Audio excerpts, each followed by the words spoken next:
Are running solo dungeon maps in Albion Online in 2022 worth it for the time and money that you have to put into the scrolls? I was tired of asking this question, so I decided to go out and I bought 50 tier 7 flat scrolls with no enchants on them. I'm running them in the Outlands Black Zone, and I recommend you do it too, so that you get a 271% bonus on every dungeon that you run. Every single dungeon that I ran, I at least got the return on the scroll that I bought. And the scrolls right now, we're going for 18k a piece. The highest I've seen is 20k, which these are both good prices for running them in the Outlands. You get a 50% premium bonus if you have premium, as well as the 271% Black Zone bonus for running them in the Outlands. We did have some stipulations that we put on these dungeons while running them.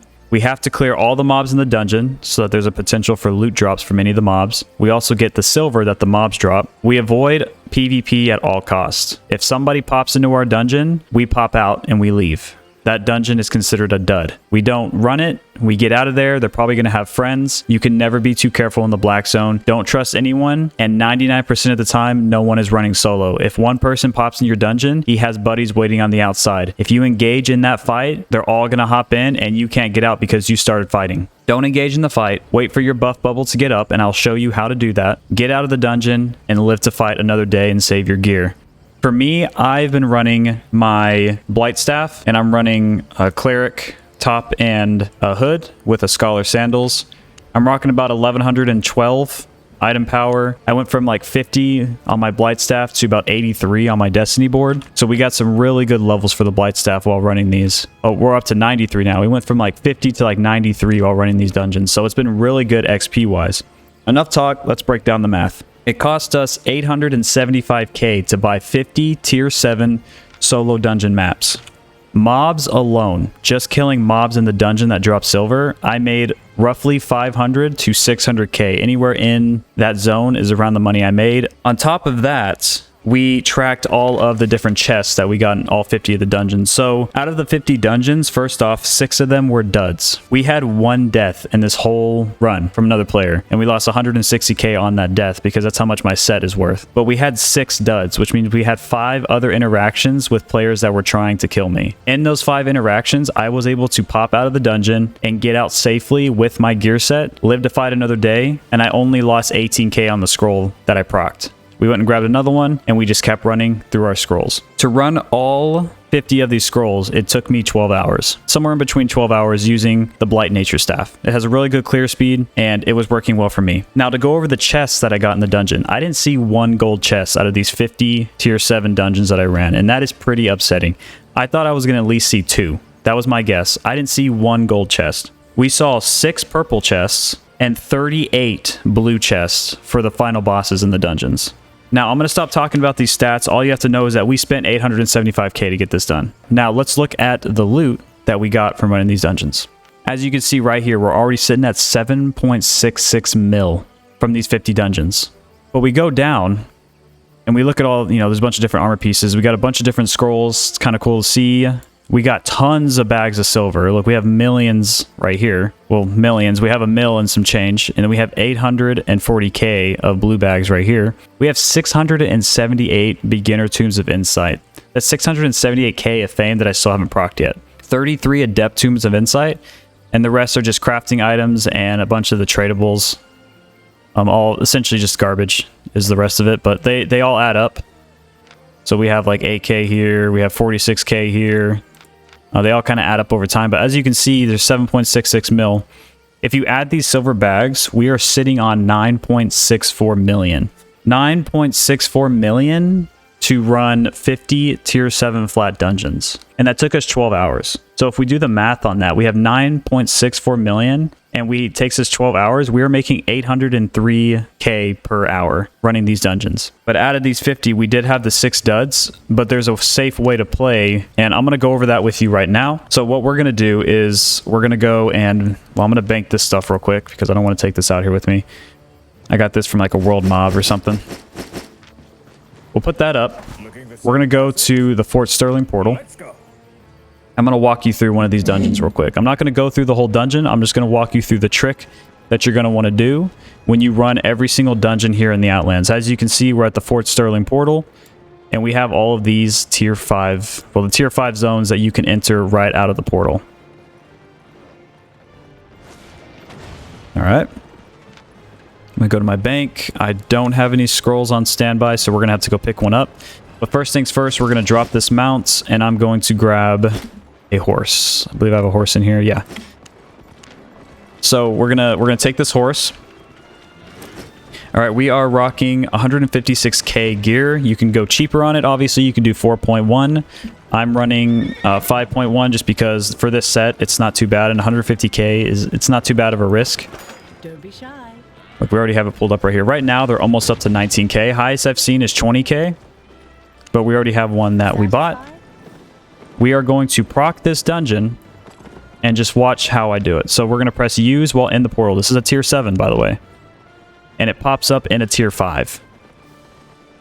Okay, we have a tier 7 and a tier 5, and it shows right here. So what we're going to do is we're going to run up to the labeled portal, as you can see right here on the map. It's labeled right here telling you what entrance to go through. What you're going to do is you're going to run up to this portal, and you're going to grab the invisibility potion. There's an invisibility potion right here. You activate it, and it's live for 2 minutes. It'll keep you invisible while you're out there for 2 minutes. If you're running with buddies, be ready. You will be invisible to the friends in your party. You can't see your friends that are invisible. So you'll have to press P to ping on the map if you want to let them know where you are. So as you can see on the map, here is our dungeon. You can already see people running around. They can't see us. We're going to run to the dungeon. We're going to make our way all the way through this tier 5 zone, White Bank Descent. I really just botched that name, didn't I? We're going to run all the way up here. We're going to make our way through the zone. You can even run through mobs. You're invisible. It doesn't matter. Don't touch the loot bags. Don't be greedy. If you touch them, you will be visible. We're going to keep running all the way up here. None of these mobs matter. We are safe. Completely safe. Running through, invisible. Don't be scared. Don't be scared. The black zone is not as bad as you think, but it can be bad if you're not safe about it. Running our way up here. Tier 7 flat will have the butterflies on the outside, as you can see right here. So we are on top of our dungeon. We're going to go inside. And once we are inside the dungeon, this is the game plan. You're going to look up here on the top right, and there's going to be a timer right here. So you have your invulnerability. This timer, you cannot gain a spawn buff again right now for 48 seconds. It's a minute countdown after you jump through the dungeon. So right now, if we hop out of the dungeon, we will not have a shield. So if somebody hops in this dungeon right now and we hop out and we have no bubble, if their buddies are outside, we will get insta-killed. We will get jumped. And what you want to do is you want to wait for this timer. Once this timer is down, we're good to go. The other thing you want to do when you come into the dungeon is you're going to want to click the settings and you're going to want to log out. There's a 300-second timer to log out when you hop into any kind of like these PvP zones. The reason we're doing this is because once this timer hits 210, you are safe to run this dungeon with no worries of anyone coming in.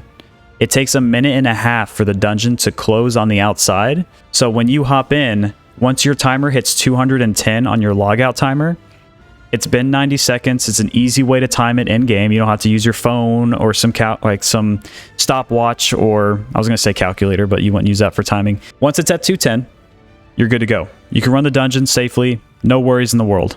On the outside, the dungeon will despawn, so no one can see it. No one can pop in it and see that you're in it. Now check it out. Let's say a player hops in right now. You see how our timer is gone?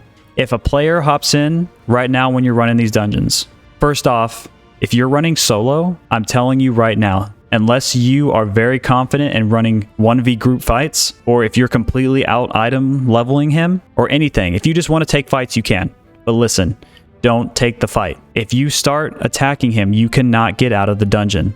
And if you can't get out of the dungeon, his buddies can hop in and start fighting with him. You have no idea how many people are on the surface, and most people that are out here scouting out dungeons to find people to kill, they are running in groups of 3 or more. They are not running solo out here in the Outlands looking for dungeons to dive, because that's just like, there's more death than winning when you do that. For 1v1 PvP, a lot of people are running corrupted dungeons, or they're doing solo queue in arenas. They're not out here diving dungeons. All right, if you want to play it safe, don't try to fight the guy, because as soon as you attack, you can't leave the dungeon. Now, I'm beating a dead horse here, but I'm just trying to let you know, because I know that everyone wants to defend themselves, everyone wants to fight, but if you're trying to run these dungeons for profit, don't fight back, because you're going to lose your gear and you're going to get jumped. It's just the safest option. It's the safest bet for you to take. And now that you see our timer is done, let's say someone pops in right now. I know the timer's already done, the dungeon's closed. Someone hops in. We still have like 10 seconds on our timer. So we can like run around, or we can proc whatever abilities we want to try and stay alive and do whatever to stay alive longer. As long as you don't attack him, you can leave. You can use any defensive abilities, healing abilities, anything you want to stay alive. We pop back through the dungeon hole. Obviously our dungeon's gone, but we have an invincibility bubble. You instantly mount up and you have enough time to run and get up to speed. And then we just get out. See, our bubble's gone, but now we're full speed running. Now it's just a juke game, and you want to get back to the portal. Another thing, too, that they've added that makes this even easier is you can use the R button. We can use Journey Back, and it only costs us 6k. So we're going to teleport back. Let's say we went and hid in a corner somewhere, and we're going to teleport back to the Fort Sterling portal. Either that, or you can run all the way back if you want to juke them out. I've had lots of instances where 3 of them will dive the dungeon or whatnot. I jump out, I run, and like 4 more of their buddies pop up somewhere else. It gets crazy out there sometimes. Now we're back in the portal, and we're safe. We've only lost 18k on the investment. Grab the next scroll and run another one. Rinse and repeat. Here's a clip that I'm going to throw up right now. And in this clip, it's going to show what's happening when someone hopped into the dungeon, and I'm staying alive here, playing my life. He kind of like ran up all weird, and I don't know what he was doing, if he was like checking for a buddy or something. It was kind of weird at first, but then he came back, and what I did is I'm kind of like thinking about running in circles here. As you can see, my spawn buff isn't up yet, so I'm not going to get a bubble on the way out. So what I start doing is I start healing myself until my buff is ready. So he's already attacking me. I'm healing myself. As soon as that buff was ready to go, I hopped out of the dungeon, and then what you'll see is he has 2 buddies waiting on the outside. He hops out, and he starts attacking me as well. I have a bubble. I can get out. I mount up, and I get out of there.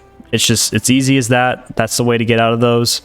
So you're not getting dungeon dove and easily killed every time. If you just want to play safe and run solo dungeons, even if you're a solo player and even if you don't like PvP, this is the safest method that you're going to want to use when running out here in the Outlands. You're just going to use this trick. Don't get ganked, don't get killed, make some money, and hopefully at the end of the day you can walk out with a profit. Long story short, it is worth it running solo dungeons in 2022 if you're running them in the Outlands Black Zone from the portal. Just proc them from the portal, run out there, do the dungeons. It is worth it. They pay well. Every single dungeon is paid for itself. I've never lost profit on one. And even though out of the 50 dungeons that I ran, I wasn't able to do 6 of them, it worked out perfectly. We made 9.64 mil out of this, which is really good. And on top of that, not only were we making the 803k an hour because, you know, divided by 12, we were also getting tons of fame. So we were leveling up all of our gear pieces. Again, my Blight Staff went from 50 all the way up to 93. And I have a bunch of extra fame on standby because I have pieces that are 100, and that's the extra fame that's building up. So I can spend it on other things. And if you don't have any M100s yet, it'll start piling up once you get there. But yeah, long story short, the conclusion, it is worth it running solo dungeons in 2022 in Albion Online. I hope you enjoyed the video. I hope you learned something. I hope you get out in those Outlands, you know, get a little dirty out there in the danger zones, but make some good loot because that's where all the good loot is. It's out in the black zones. Hope you enjoyed the video. If you did, make sure to leave a like, comment, and subscribe, and I will see you all in the next video.